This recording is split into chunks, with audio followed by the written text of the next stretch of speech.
नमस्कार, मेहता टॉक्स समाचार चिंतन पर मैं ज्ञानचंद प्रसाद मेहता। पिछले 2019 में झारखंड का विधानसभा चुनाव हुआ था, तो ये इस प्रकार की सीटें थी। झारखंड मुक्ति मोर्चा को कुल सीटें मिली थी 47, वहीं पर भारतीय जनता पार्टी को सिर्फ 30 सीटें मिली थी। तो 30 सीटें और 47 बहुत अंतर हो गया था। 17 सीटों का अंतर था। 4 सीटें अन्य पार्टियों को या निर्दलीय या जिस तरह से मिले थे। कुल सीटें झारखंड विधानसभा में 81 है, 81 है। आज प्रथम चरण का चुनाव हुआ। 15 जिलों में 43 सीटों पर चुनाव संपन्न हुआ। झारखंड विधानसभा के आज के चुनाव में जो 43 सीटों पर हुए, लगभग 65% मतदान हुए। ठीक ही है, परंतु जो नैरेटिव था झारखंड के चुनाव में, पहले स्थानीय समस्याएं, अनगढ़ किस्म के कल्पित समस्याओं को लाला कर लोगों का ध्यान बांट करके वोट लेने का, ठगने का, आदिवासियों से संबंधित, वनवासियों से संबंधित कई बातों को घुमा फिरा करके चंचल कर देने का, वह चला नहीं। क्योंकि मुकम्मल 5 साल तक एक आदिवासी मुख्यमंत्री रह करके भी झारखंड का कुछ भी भला न कर सका, उल्टे वो जमीन घोटाले में जेल चला गया। तो आदिवासी की किन समस्याओं को कोई कैसे उठा पाएगा? और विपरीत इसके झारखंड में रोहिंग्या, बांग्लादेशी घुसपैठ की समस्या इतनी विकराल और विकट हो गई कि चारों ओर यह मुद्दा छा गया। और हरियाणा चुनाव के समय आदरणीय योगी जी द्वारा उठाया गया यह नारा, बटोगे तो कटोगे, बड़ा यहां मुफीद बैठा और बंटने से लोगों को बहुत रोका। और जन जन तक, आदिम जनजातियों तक, जंगलों तक, वनों तक, दूर दूर तक यह संदेश फैला कि बटोगे तो कटोगे। अब देखिए, इस बटोगे कटोगे के नारे पर एक बहुत ही सीनियर जर्नलिस्ट आशुतोष किस तरह की बात करते हैं। ठीक वैसे ही जैसे जब हम नादान बच्चे थे और बरसात में धूप निकल आता था और पानी भी पड़ता होता था, तब हम लोग कहा करते कि देखो सियार का बियाह हो रहा है, बेमेल, पानी भी पड़ रहा है, धूप में निकला हुआ है। और ऐसे अवसर पर पानी छूट जाए और धूप निकल आवे और खेतों की आरी पर लाइन से यदि कौवे बैठे हुए हों, तो हम लोग कहते थे आंधी बूंदी कौवा का बाराती। तो कौवा के बाराती में जो नागिन डांस करता होगा वो कुछ ऐसा ही होगा। ये सुनिए, बटोगे कटोगे पर इनके क्या विचार हैं, ये किन्हें समझते हैं बटना और किसे समझते हैं कटना, ये इस विद्वान विश्लेषक का ये सुनिए। कैसे कटेंगे बटेंगे की बात की जा रही है, ये क्यों है? अगर आप ध्यान से देखें तो ये जो बटेंगे तो कटेंगे, किसके किसके कौन बांट रहा है? ये दरअसल एक तरीके से एंटी दलित, एंटी ओबीसी प्लैंक है। ये उसका संदर्भ है।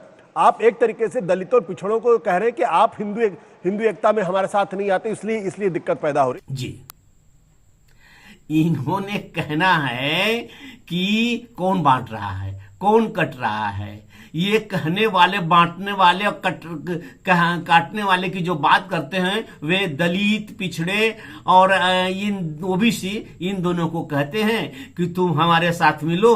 भाई किसके हमारे साथ? वो भी तो स्पष्ट कर लो, हमारे साथ मिलो नहीं तो कटोगे।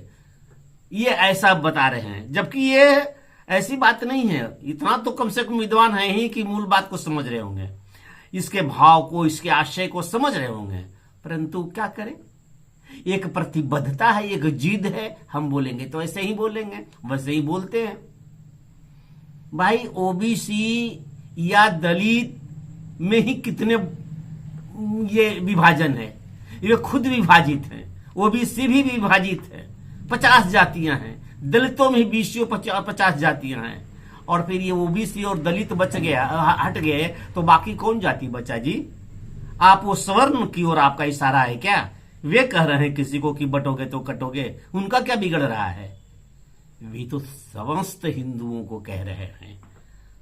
तथा कथित स्वर्ण जातियों में भी अनेक ये विभाजन है, अनेक किस्म के हैं। केवल राजपूत, भूमिहार और ब्राह्मण कायस्थी नहीं है, इन ठाकुरों में भी कई हैं, भूमिहारों में भी कई किस्म के हैं जिनका शादियां उनसे नहीं होती, उनसे नहीं होती है, उनका फौजदारी उनसे है, राजपूतों में भी है।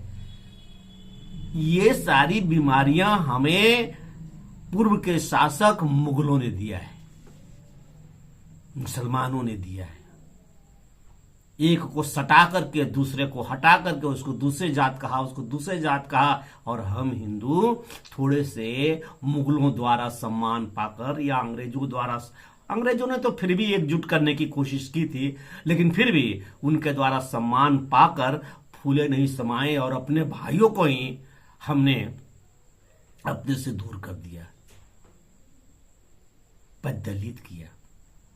तो अब धीरे धीरे धीरे देश की तथाकथित स्वतंत्रता के बाद लोग जागृत हो रहे हैं, जागरूक हो रहे हैं। राष्ट्रीय स्वयंसेवक संघ आ गया, वो हिंदू सहोदरा सबको धीरे धीरे मिलाया, एक मंच पर लाया, आज ला रहा है। और जिस पार्टी की कल्पना नहीं की गई थी, भारतीय जनता पार्टी, तो 2-1-3 सीटें जीतती थी, बजरुआ पार्टी कहा जाता, तो आज ये सर्वस्पर्शीय, सर्वग्राह्य, देश के कोने कोने में झोपड़ियों तक भारतीय जनता पार्टी अपनी सेवा के माध्यम से पहुंचा है और सबकी चहेता पार्टी है।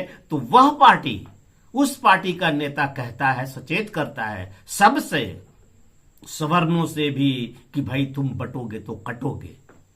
जो हिंदू है, हिंदू में सभी, या वो जिसे ये आशुतोष दलित कहते हैं, आशुतोष जिसे ओबीसी कह के भड़काना चाहते हैं, उन सबों से आग्रह करता है भारतीय जनता पार्टी का नेता।